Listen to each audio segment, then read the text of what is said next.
My name is Victoria Adams, and for 10 years, I dedicated my life to building Adams Corporation, the company founded by my father, Richard Adams. From a young age, I always knew my calling was to run the family business and expand the legacy my father built from the ground up. And I did exactly that.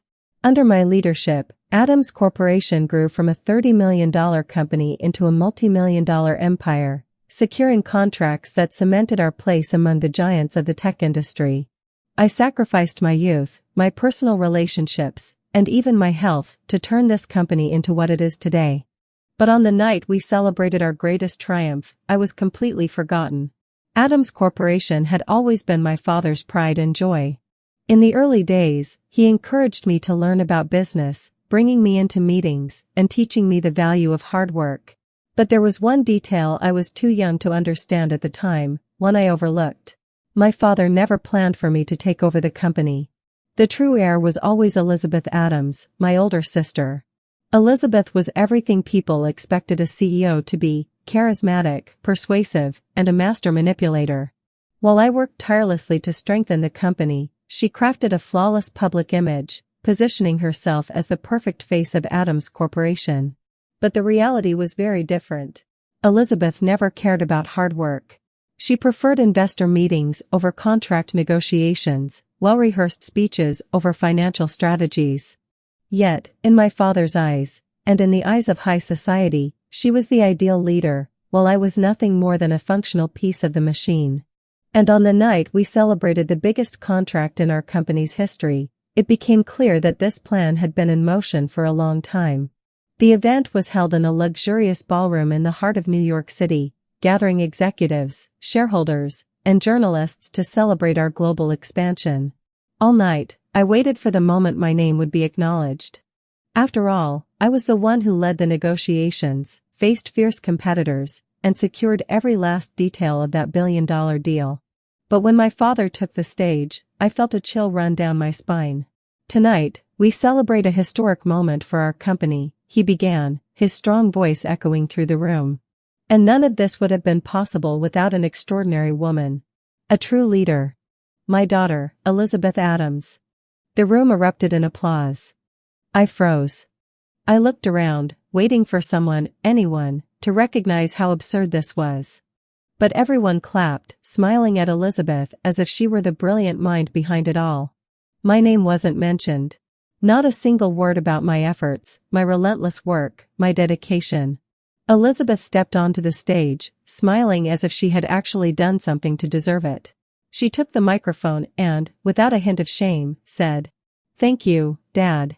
It's an honor to continue your legacy and take our company to new heights." Our legacy? Take the company to new heights? She had done nothing but reap the rewards of my work. My mother, Eleanor Adams, who had always avoided getting involved in business conflicts, simply smiled beside my father. My younger sister, Olivia, glanced at me with a mix of pity and discomfort but said nothing. At that moment, I understood exactly what was happening. My father had already decided that I would never run Adams Corporation. Even after dedicating my life to this company, he had always planned to hand it over to Elizabeth. I was just a tool to strengthen the business until she was ready to take the throne. But if my father and sister thought I would accept this without a fight, they were gravely mistaken. The night of the celebration still echoed in my mind like a nightmare I couldn't wake up from. For 10 years, I had been the invisible force behind Adams Corporation's success, and now, instead of being recognized, I was discarded like an afterthought. But if I wanted to understand how I had ended up here, I needed to look back and face the truth about my family. Since childhood, I had always been fascinated by my father's work. While other kids played, I would sit beside him in his office, watching him close deals, analyze reports, and make decisions that would shape the future of the company. I wanted to be like him. But my father never saw me as a natural successor. I was the hardworking, intelligent, and competent daughter, but never the chosen one. I was always seen as the one who worked too hard and spoke too little, while my sister Elizabeth mastered business dinners, interviews, and social events. To the outside world, she was the face of Adams Corporation. To my family, I was just the executor of other people's ideas. Elizabeth had always known she was the favorite. She never had to fight for space, because the world handed it to her on a silver platter. Smart, ambitious, and extremely persuasive, she used every weakness of those around her as a stepping stone to climb even higher. When we were kids, I did my homework alone while she convinced teachers to give her better grades. As teenagers, I studied for exams while she socialized and built connections. And in the business world, nothing changed. While I spent sleepless nights strategizing ways to grow the company, Elizabeth used her charm and her closeness with our father to ensure that, in the end, the credit always went to her. I should have seen it sooner. The smile on her face as she stood on that stage, the way she thanked our father, she had known all along that I was going to be cast aside. And she welcomed it with open arms. My father had always been a pragmatic man. He built Adams Corporation from nothing, with hard work, strategic vision, and relentless determination. But he also believed that a leader's image was just as important as their competence. And that's why he chose Elizabeth. To him, a CEO had to be more than just talented, they had to be admired, respected, and, above all, obeyed. And I was too much like him. I questioned. I challenged. I had my own ideas. Elizabeth, on the other hand, knew how to play his game. She smiled and said all the right things. She made him feel like his ideas were brilliant, even when they weren't. And now, after years of being manipulated by both of them, I realized that I had never been a real option to lead the company. My mother had never been a businesswoman. She was the emotional pillar of our family, but she had always avoided conflict. Even when she saw my efforts being ignored, she just smiled and said, "Victoria, your father knows what's best for the company." She never questioned his decisions. Never challenged the way Elizabeth took credit for my work. She chose neutrality, and in doing so, she chose not to protect me. And that night, when everything was decided, she simply remained silent. If there was anyone who truly saw what was happening, it was my younger sister, Olivia. Unlike me and Elizabeth, Olivia never got involved in the family business. She followed her own path, studying art and distancing herself from the Adams corporate empire. But she saw everything. And that night, when our eyes met, I saw the discomfort on her face. She knew I was being wronged. But she also knew that in our family, injustice was something no one dared to question. That night, lying in bed in my apartment, I stared at the ceiling, feeling the weight of a decade of sacrifices thrown away. I was never seen as the heir to Adams Corporation. I was just the staircase Elizabeth climbed to reach the top. But if she thought I would accept this without a fight, she was deeply mistaken. In the days following the celebration, my position at Adams Corporation began to crumble, subtly, but deliberately. I had always known Elizabeth was manipulative, but now I saw with absolute clarity that this had been planned for a long time. And I had been too naive to notice. The morning after the event, I walked into the office, ready to confront my father. I wanted answers. As soon as I stepped into the Adams Corporation building, I knew something was different. There were strange looks, hushed whispers in the hallways. Employees who had once respected me now seemed hesitant. When I reached my floor, my assistant, Rachel, was waiting for me with a tense expression. "Victoria, have you seen the announcement?" "What announcement?" She hesitated for a moment before pulling out her phone and showing me an official email sent to all company executives. Internal announcement. Dear team, starting today, all strategic decisions at Adams Corporation will go through the new executive committee, led by our interim CEO, Elizabeth Adams. Richard Adams will remain chairman of the board, ensuring a structured transition aligned with the company's values. We appreciate everyone's cooperation as we move into this new phase. For a moment, my vision darkened. Elizabeth was now interim CEO? This doesn't make sense, I murmured, feeling my blood boil. Victoria. Rachel lowered her voice. People are saying, you've been demoted. I stormed into my father's office, without knocking. He was sitting in his massive leather chair, reading a report. What the hell is this? I threw my phone onto his desk. He sighed, unfazed by my reaction. Elizabeth is taking over the company, Victoria. It's what's best for business. My throat went dry. Best for business? Dad, this decision was made without even consulting me? After everything I've done for this company? He looked at me as if I were a child throwing a tantrum. You've always been excellent at what you do, Victoria. But Elizabeth has the qualities a real leader needs. She knows how to handle people. She knows how to sell our image. I let out a short, disbelieving laugh. She knows how to manipulate you, that's what you mean. He frowned, growing impatient. Don't make this harder than it needs to be. You've known this was your plan for years, haven't you? You just used me to build the company until Elizabeth was ready. He didn't deny it. And that hurt more than any words ever could. Don't take this personally, Victoria. You're still part of the company. You can still contribute in other ways. Other ways. As if I were nothing more than a support system for Elizabeth. Do you really think I'm going to sit back and accept this? He sighed again. This isn't about what you accept. The decision has already been made. I walked out of his office, my heart pounding so hard it felt like it might explode. They think they buried me. They think they can erase me without consequences. They have no idea what a mistake they've made. That night, I decided to go to my parents' house to confront Elizabeth. I needed to understand just how deep her betrayal ran. But when I arrived, I was met with something I never could have predicted. In the living room, my mother, my father, and my sister sat together, talking. On the coffee table in front of them was a black folder. Elizabeth smiled when she saw me. Right on time, Victoria. I frowned. On time for what? My father stood up, grabbed the folder, and handed it to me. We want to discuss your future with the company, he said, as if he were doing me a favor. I opened the folder, and a chill ran down my spine as I read the first few lines of the document. It was an exit agreement. They wanted me to leave Adams Corporation. You can walk away with fair compensation, my father said. But your time here is over. I looked at my mother, searching for any sign of support. But she simply lowered her gaze. Elizabeth, on the other hand, was enjoying every second of it. Nothing personal, sis. Just business. I felt my whole body tremble. They were really pushing me out of the company I helped build. But when I looked at Elizabeth and saw that victorious smile on her face, something inside me shifted.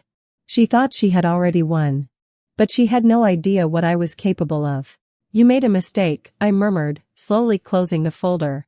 Elizabeth raised an eyebrow, crossing her arms. Oh yeah? I locked eyes with her and smiled.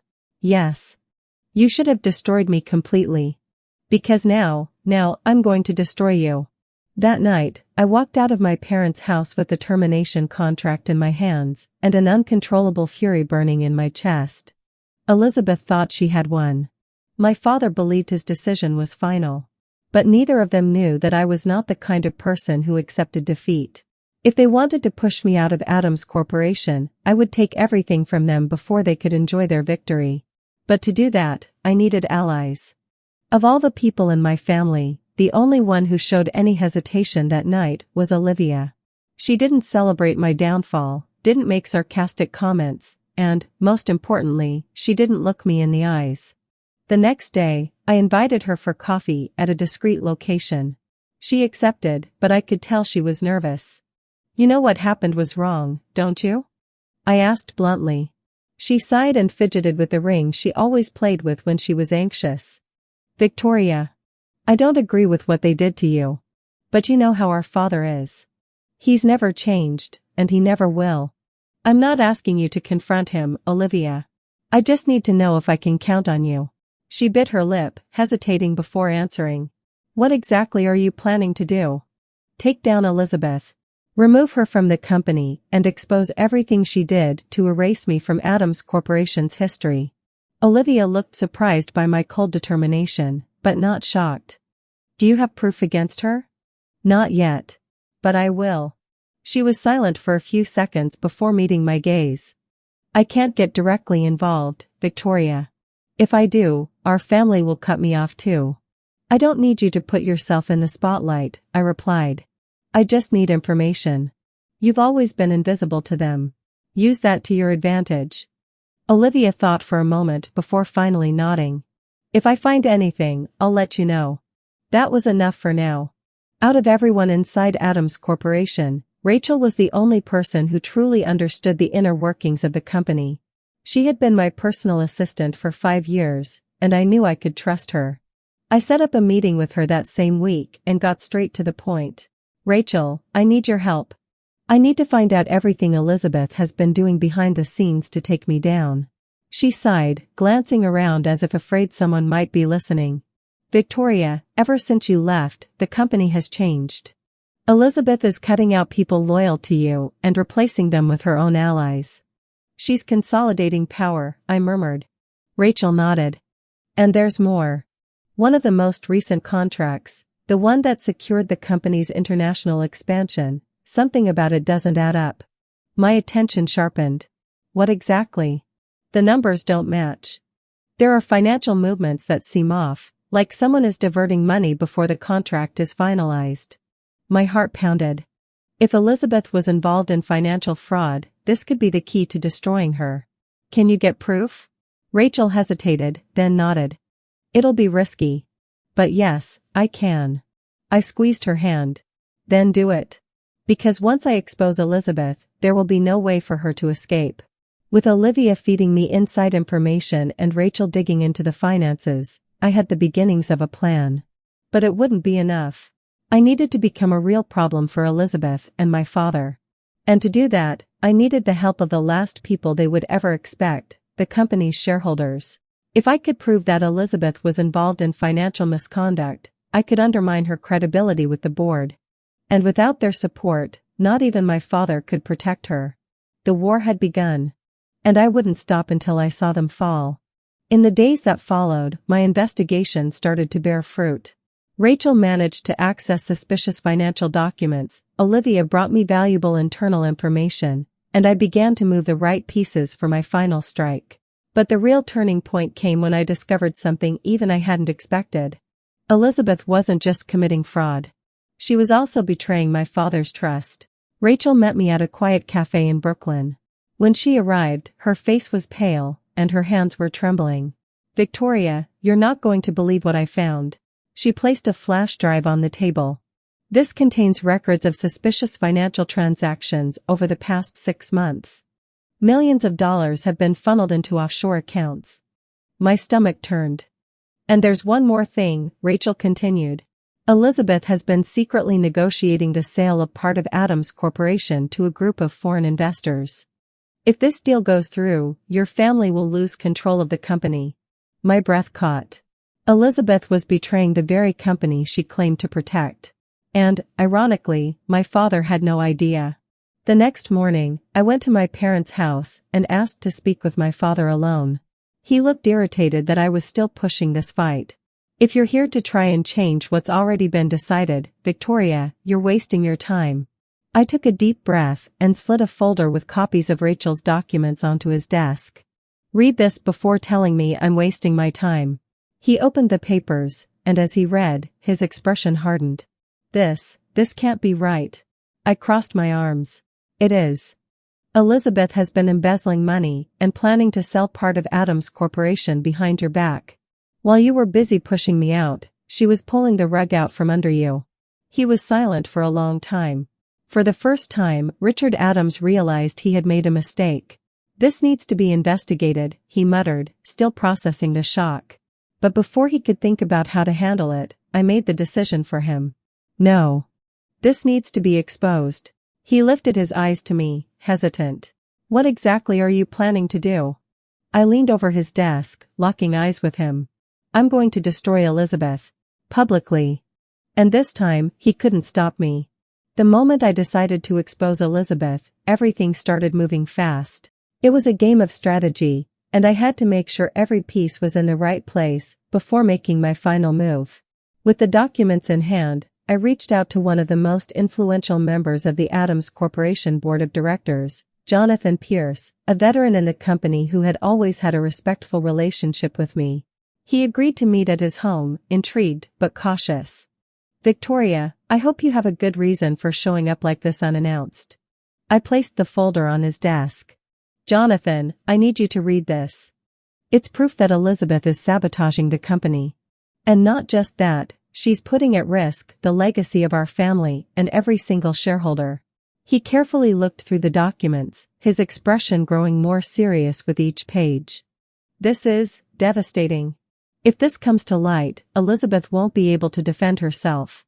That's exactly what I want, I said firmly.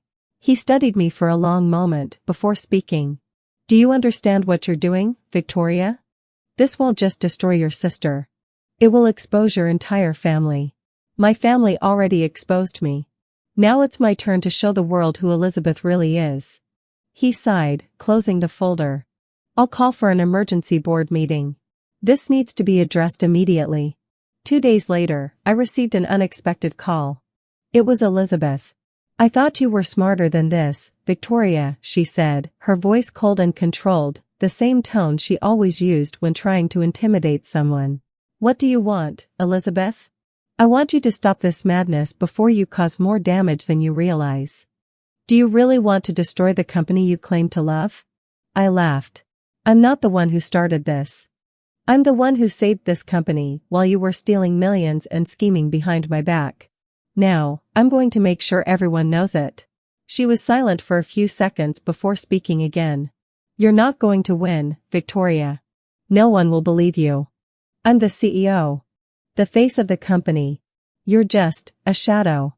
We'll see, I replied, ending the call.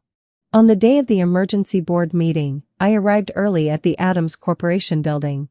Elizabeth was already there, accompanied by our father. She looked calm, as if she had already calculated a way to escape unscathed. But I knew she was underestimating the power of the truth. When all the board members were seated, Jonathan opened the meeting by presenting the documents I had given him. The silence in the room was suffocating as the evidence against Elizabeth was laid out. Ladies and gentlemen, these financial transactions indicate the embezzlement of millions of dollars into foreign accounts, Jonathan explained. And beyond that, we've discovered ongoing negotiations to sell 20% of the company to foreign investors, without the board's knowledge. All eyes turned to Elizabeth, who tried to maintain her composure. These accusations are ridiculous. Anyone can forge documents to frame me. That was when Rachel, my assistant, walked into the room, carrying an additional folder. Ladies and gentlemen, here are records of secret meetings Elizabeth held with the mentioned investors, along with emails proving her intent to finalize the sale. Murmurs spread throughout the room. Elizabeth was starting to lose control. This is a setup. A desperate attempt by Victoria to discredit me. It was the perfect opening for me to stand up and speak. It's not a setup, Elizabeth. It's the truth. And you know it. You've spent years manipulating, lying, and deceiving everyone around you. But now, your reign is over. She glared at me with pure hatred. You think you've won, Victoria? This will destroy you too. I smiled. Maybe. But I'll make sure to take you down with me. After hours of discussion and review of the evidence, the board voted to remove Elizabeth from her position as CEO immediately. My father, in shock and humiliation, had no choice but to accept the decision. When Elizabeth walked out of the building that day, her face pale and her eyes filled with rage, I knew she would never forgive me. But that didn't matter. I had won the first battle. But the war wasn't over yet. Elizabeth had been removed, but that didn't mean she was defeated. My father was still chairman of the board, and as long as he remained in power, Elizabeth would always have a way back in. If I truly wanted revenge, I had to make sure Richard Adams fell too. The morning after Elizabeth's downfall, I received an unexpected message from Jonathan Pierce. Victoria, we need to talk. There's something you need to know about your father. We met in a discreet office outside the company. Jonathan looked tense. Richard knew about the embezzlement long before Elizabeth took over. My heart pounded. What? He sighed and slid a new dossier across the table. These documents show suspicious financial transactions signed by Richard himself. He may not have initiated the embezzlement, but he allowed it to continue. I picked up the papers, my hands trembling. My father hadn't just betrayed me by choosing Elizabeth, he had also been involved in corruption. What do we do with this? I asked, my eyes still fixed on the evidence. Jonathan looked at me directly. If we take this to the board, Richard will be forced to resign. But you need to decide, are you willing to destroy your own father to secure your revenge? That same night, I went to my family's house. I found my father sitting in his office, drinking whiskey. He already knew what was coming. Here to deliver the final blow, Victoria? I placed the documents on his desk. Why did you do it, Dad? My voice shook with anger and disappointment. He sighed, rubbing his face. Business is never clean, Victoria. I did what I had to do to keep the company strong. No. You did what you had to do to keep control. And now, you've lost everything. His eyes narrowed. What are you going to do with this? I took a deep breath. This was my last chance to decide his fate. Tomorrow, these documents will be in the board's hands. You can resign quietly, or you can be exposed publicly. He was silent for a long time before giving me a bitter smile. You've become exactly like me, Victoria. I looked him straight in the eyes and smiled. No. I became better. The next morning, Richard Adams resigned. His departure was announced quietly, without scandal, but everyone knew what had really happened. With my father gone, Elizabeth lost any chance of reclaiming power. And me? I was named the new CEO of Adams Corporation. That day, I sat in the chair that had always been denied to me. I had won. And my family would never be the same again. I sat in the CEO's chair and took a deep breath. The war was over. Elizabeth had been publicly destroyed, my father was forced to step down, and I had finally claimed what should have been mine all along. But victory came at a cost. My family would never be the same. Elizabeth vanished from the corporate world. Without our father's support and with her reputation in ruins, she tried to start her own company, but no one trusted her anymore. Richard withdrew from business. In the months that followed, our relationship became cold, distant. He would never forgive me for bringing him down. My mother, Eleanor, tried to pretend nothing had happened, but the tension between us never faded. She knew she had failed me, but she never had the courage to admit it. Olivia, the only one who never turned against me, continued her life far from the corporate empire. But in her eyes, I saw something no one else showed me: respect. Months later, I received an unexpected message from Elizabeth. Meet me at our old restaurant? I accepted. I wanted to see her one last time. When I arrived, Elizabeth was already seated, a glass of wine in her hand. She looked different. More worn. More human. Here to celebrate your victory? She asked, not looking at me. No. I just wanted to know why you asked me here. She swirled the wine in her glass, lost in thought. I spent my whole life believing I was destined to be the perfect heir. I thought I could manipulate everyone to secure that. But you were smarter. It wasn't about being smart, Elizabeth. It was about justice. She let out a bitter laugh. Justice? You destroyed our father. You took both of us down without hesitation. Look at us now. The Adams family will never be the same again. I crossed my arms and met her gaze firmly. Maybe that was my greatest success. For the first time, Elizabeth truly looked at me. And for the first time, her eyes weren't filled with hatred, but with acceptance. Enjoy the throne, sister. In the end, it was always yours. For once, there was no sarcasm in her voice. I stood up and walked out of the restaurant without looking back. Over the years, I rebuilt Adams Corporation in my image. I did what my father and my sister never had the courage to do: rule with competence, not manipulation. And I never again allowed anyone to try to erase me. Because now, the name Victoria Adams would be remembered forever.